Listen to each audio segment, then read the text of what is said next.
Welcome to the Writer's Life, the place where you get the sights, sounds, smells, and whatever else you need from my particular writer's life. You also get the truth.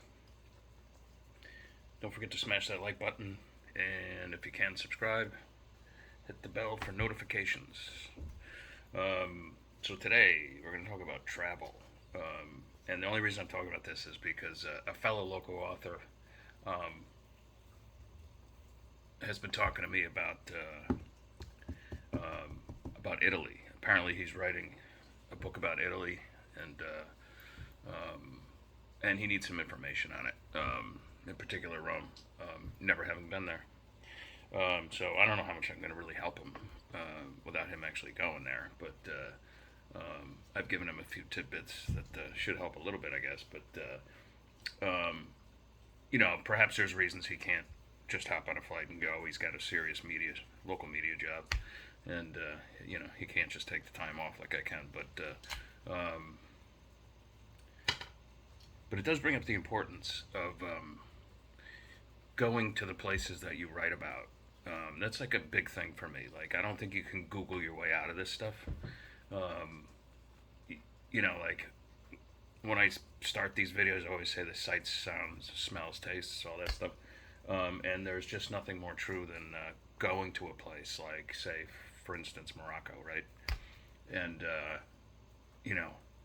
smelling the Medina, all the different smells from, like just the crap all the animals are,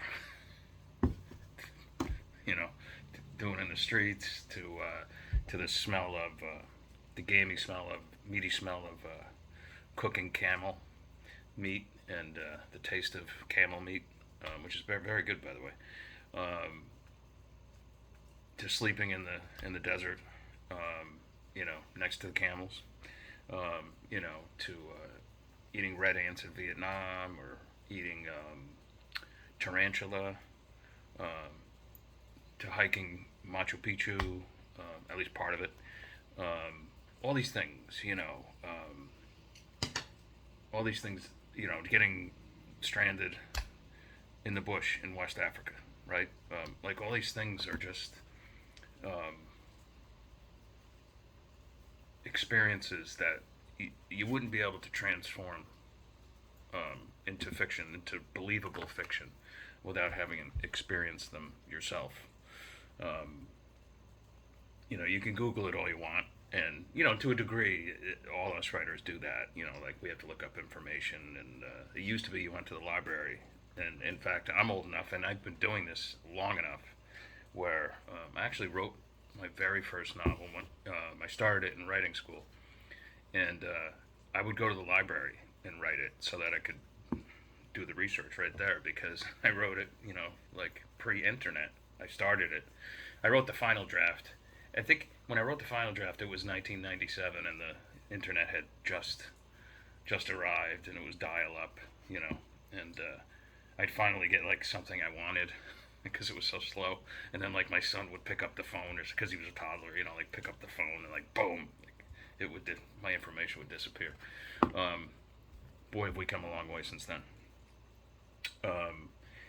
But to me, there's just no replacing that real experience, real hands-on experience, that you get from, let's say, Egypt.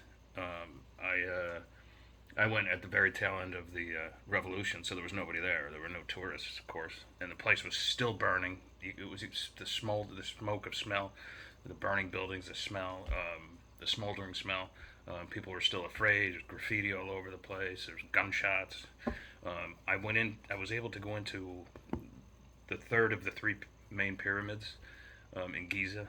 I forget what they call it, but I was able to go in there alone, and went all the way down inside. And, like, since I was alone, I like laid myself out in the sarcophagus and like stared up at tons upon tons upon tons of stone that's been there for thousands upon thousands of years. And I was like, it was such a surreal moment that I can't even describe it. But somehow I hopefully got it on paper with my book, The Shroud Key. Where is it? This guy. see, there's the pyramids. This is the first book in the Chase Baker series, by the way. I try not to shill when I'm doing these, but I just did. So, but then like later on, it was only later on after I got out that I was like, what if they forgot I was down in there and they like locked me in? That would have sucked, right? But that would have been an experience in itself, I guess. I would have been crying and screaming, help. Anyway, that's all I wanted to say. If you're going to write about a specific region, get on a plane and go there. I understand why certain people just can't, I can work from anywhere, so it doesn't matter. But if you can, by all means, it in my opinion, it's a necessity to make your book, to give it that much more, and this is the word of the day, verisimilitude. Look it up. All right, talk to you tomorrow. Ciao, ciao.